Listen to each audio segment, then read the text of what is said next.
Quiero terminar con los segundos Juegos Florales ahora. Ok, ahí es donde entra el doctor Joaquín Balaguer. Ahí es donde ya te vamos a complacer con el doctor Balaguer. En el 1924 se hacen los segundos Juegos Florales de La Vega, que los gana el poeta Fircí Pichardo, y en donde Joaquín Balaguer gana el primer lugar, pero en el tema H, porque eran varios temas. Varios temas. Y adivina cuál fue el trabajo de Balaguer que resulta ganador. ¿Tú sabes cuál fue? Ajá. Era un análisis a la obra de don Federico, García Godoy. Eso te dice a ti, te sigue diciendo que los veganos tenemos que sentirnos muy orgullosos de Federico García Godoy.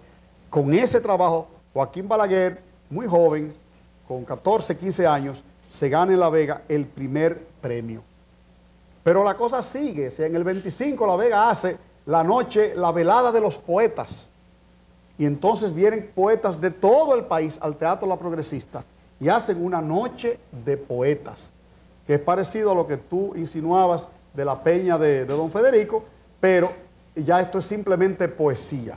Cada quien pues dice su poesía y participan Ramón Emilio Jiménez, Emilio Morel, Víctor Díaz Ordóñez, Fabio Fiallo, Fircí Pichardo, Juan Goico Alix, Armando Oscar Pacheco, entre otros.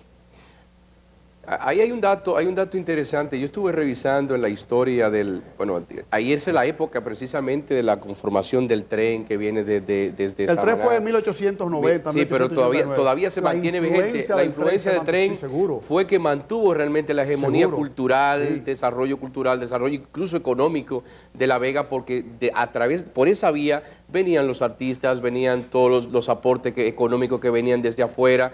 Realmente era la vía más rápida que tenía en ese entonces La Vega. Tú eres médico, ¿tú sabes quién vino por ese tren? El médico chino. Eso no es un decir, fue verdad. Vino un chino, sí, cierto, que trabajaba con la compañía ferrocarrilera, que era inglesa, y él había venido de Bombay porque él trabajaba allá. Y entonces la primera inyección la puso él en La Vega, el médico chino, puso la primera inyección a la esposa de San Julián de Pradel. Eso es cierto. Trajo la primera jeringuilla. Esos son datos de don Jovino Espínola, que lo recogen en sus escritos. Y el médico chino famoso, que se ha popularizado, a ti no te salva ni el médico chino. Ni el médico chino, de ahí en que realidad salva. vino por el tren, existió en La Vega y fue otra primacía nuestra de haber tenido un médico que era tan genial, era tan bueno, que cuando tú no tenías solución te decían, no te salva ni el médico chino, porque en verdad que salvaba a todo el mundo. Sí, así que este es un dato curioso, que este programa queremos hacerlo un poquito ameno también, y decir algunas cosas que mucha gente no conoce. Eso tuvo La Vega también dentro de lo que era su cultura. Y en el 1926 La Vega recibe con mucha pompa, mucho orgullo, un grupo de intelectuales connotados, pero el que más sobresaliera, José Vasconcelos, escritor, y propagador de una doctrina hermosísima sobre el origen de nuestra Hispanoamérica y de la conformación del hombre latinoamericano, del mesoindio, como decía él. Entonces José Vasconcelos, presidente de la Universidad de México, un hombre reconocido en toda parte del mundo, viene a La Vega a dar una conferencia al Teatro La Progresista. Aquello se llenó, él lo describe en sus memorias que fueron publicadas últimamente por Julio Jaime Julia de Moca, donde Vasconcelos narra su estadía en el país y destaca su presencia en La Vega. Había hablado ya de Pío Espínola, que para esa época estaba en boga, que era un escultor nuestro muy bueno, que tenía su obra artística La Ciguapa, El Brujo, La Miseria. Dije que en la Sociedad Progresista estaba su obra el busto de Juana Saltitopa, que estaba el de Eugenio María de Hostos. En fin, el que quiera apreciar su obra, ahí quedan algunas. Que no llegó muy lejos porque Tío Pío, como le decíamos cariñosamente, era desafecto al régimen de Trujillo y él pues eso lo mermó y Trujillo mismo lo opacó. Y en el año 28 aparece La Palabra, periódico que muchos recuerdan. La Palabra, correcto. La Palabra. Que lo formó Ramón Ramos, pero que luego pasó a Manuel Batista y a Noé Graciano, que ya nosotros los conocimos prácticamente en su última etapa. Fíjense, ya llegamos al 1930. Aquí, si me permite, yo creo que es importante que los que no conocieron lo que fue el periódico La Palabra, me permite, César Arturo, hacerle un close-up. Hacer un close-up a este libro, que es el libro del doctor Jochi Pérez, La Concepción de la Vega Real en el meridiano histórico de la Universalidad. Yo creo que es importante que algunos recuerden lo que fue el libro, el periódico La Palabra. de aquel entonces. Interesantísimo, y lo acaba de mencionar el ingeniero, y para que los veganos que no tuvieron la oportunidad de conocerlo, pues aquí lo pueden ver, más o menos esta era su portada. Si lo acerca un poquito más sería mejor todavía, por favor. Pues el periódico La Palabra fue finalmente cerrado por Trujillo. Una colección, es una fuente valiosísima de información para nosotros los veganos, lo que estamos tratando de rescatar la historia. Aún así, en el año, fíjate, entramos al 30 ya con el sobrenombre de ciudad culta. Ya nos lo habíamos ganado. No el de Olímpica, todavía, no, pero todavía. Ya éramos cultos. Ya era la culta ciudad de la Concepción de la Vega, sin el real, y vuelvo y lo digo. La culta ciudad de la Concepción de la Vega, punto.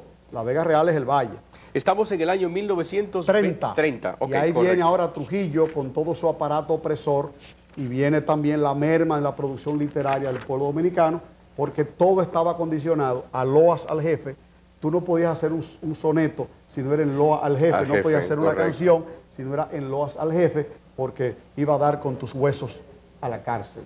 Entonces eso obviamente pues influyó. Pero en el año 32 los veganos nos inventamos un concurso nacional escolar, y entonces en el Teatro La Progresista vinieron escolares de todo el país y se hizo un concurso literario en el año 1932. Motivado por eso, Trujillo se mueve y restablece la Escuela Normal Superior en La Vega, que la habían cerrado.